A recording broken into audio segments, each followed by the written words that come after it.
n'amasaha yakuze hari ukuntu najya guhaha.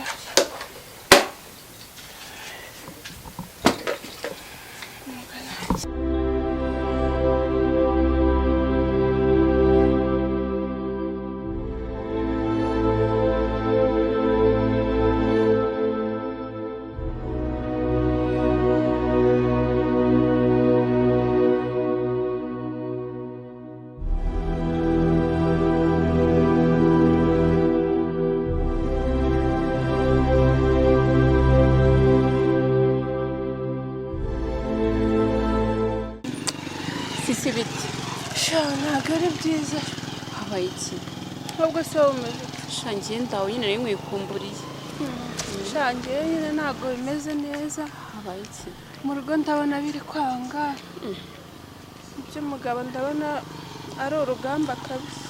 yo shana kwihangana ese wagira ute gusa ariko nizere ko bidakabije.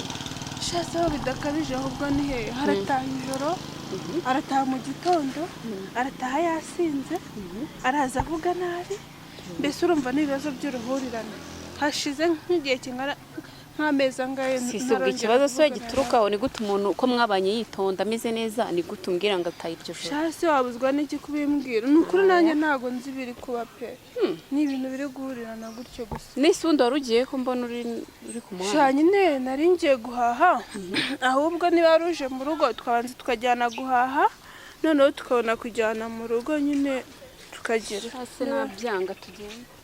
sawa ntari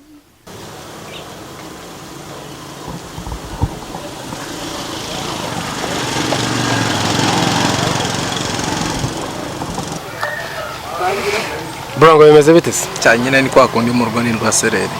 Ako se induru zijya zishira iwawe aho ari ibibazo. Uziko ari n'ibihugu byakemuye ibibazo byabo we kwikemurira ikibazo no ubaye uri nk'igihugu se.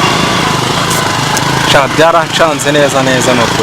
Ibintu bya ntabwo ndambyemera ntabwo ndabyize. Ubwo ari nimbari n'inama wangira wambwira kabisa. Uzizi ko nkwemera nk'inshuti yanjye. Ibibazo bigiye kundenga. Urabona ibibazo byo mu rugo rwawe uburyo wabikemuramo ngahose aho ubundi wari kuri ya mugore wakagenda mureka wambwiye yuko ari uguteza ibibazo bitajya bishira nakwiye ukuntu tubigenza ushakira umuntu utari stress uzaguha amahoro kandi ibintu bikagenda mu buryo umugore tayaragahita acaba neza mu muhanda agakomeza akagenda nk'uko nawe agatembera. sha uri serious? Ndi seriye kabisa. Inama yaba ariyo ahubwo wowe nzakwereka ukuntu tuzakora deal sibyo ko umuntu mugushakire iyo abantu ubona imitemba connect muhure kandi muzanahuza. Okay mbo noneho urabizi mu kanya nimugoroba turajya hahande nimuka ahubwo se ngo nisanga Imana amasaha nageze urabona atari za telephone zisani zidukunda noneho tuhahurire wenda aza kuza kumuvugisha ubundi mwe plot ku gahunda zose zimeze. Okay sa nta kibazo. Hari ikibazo sinari ubundi nicyo mwemera panze sinari binkorera umutima ni nkore ndaje mbigukorere nugira ikibazo. Okay sa nta kibazo ngo ni mukanya uraza kuza kumbwira ntari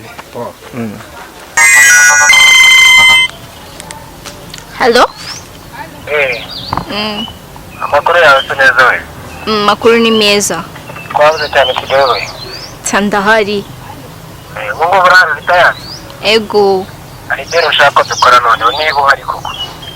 Ndahari neza kabisa. Kandi dero igomba kuba irimo akantu gafatika. Uzayama yose? No, ukora neza ubara amafaranga meza. Ukora nabi nawe urabyumva iyo wanze gukora neza uko bigenda. Okay, ndahari ntaribi. Kwa plan none uko ni meza. Ngiye kuguhuza n'umucamo. Afite umugore ariko afite umugore wamunaniye. Wowe ikintu ushaka ni kimwe. Koratana mujye mu rugo kugira ngo umugore babana akora iki agende ave muri urwo rugo ariko ni byo ntabwo ugiye gushaka. Urabyumva rero? Ego. Urumva bigoye? Chawa pipe ndumva ari n'akazi koroshye. Bakendo nawe mukanya. Ndaza guhamagara werekana tumurira ukora iki umuhuze nawe nyine tunasangira akantu kamwe mukomezanya mujya mu rugo. Okay, ndahari nari bimbwira. Uraza kumbwira. Bari wenda mukanya ndaguhamagara cyitubura. Turaba turi kumwe nawe nta kibazo. It's okay. Ndaba tuze mukanya. Shana koze kenshi.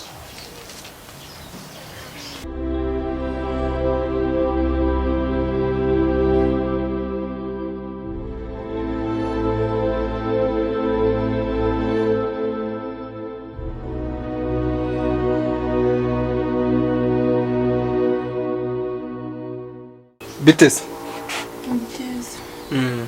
Ese uyu mushyitsi wareye ko utarambwiye ko dufite umushyitsi ko mbona ntawe nkiri mu bantu basanzwe bagenda. iby'umushyitsi se birakureba. Sheri mureke ngwino twigendere.